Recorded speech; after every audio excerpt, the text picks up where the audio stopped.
نکاح کیسی عورت سے کرنا چاہیے؟ نکاح کے لیے عورت کے انتخاب کے وقت اس کی دینداری ہی دیکھ لی جائے۔ جو دین والی ہو اس کو ترجیح دی جائے۔ جو لوگ عورت کے صرف حسن یا مالداری یا اس کی عزت یا منصب کو پیش نظر رکھتے ہیں وہ اس حدیث پر غور کر لے۔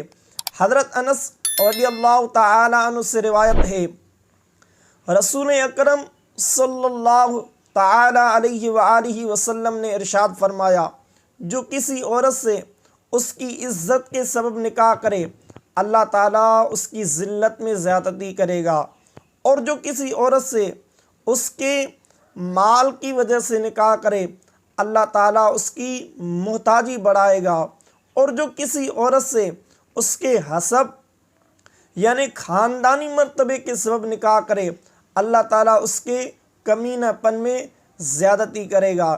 اس لیے نکاح کے لیے عورت کے انتخاب کے وقت اس کی دینداری ہی دیکھ لی جائے، اور جو دین والی ہو اس کو ہی ترجیح دی جائے۔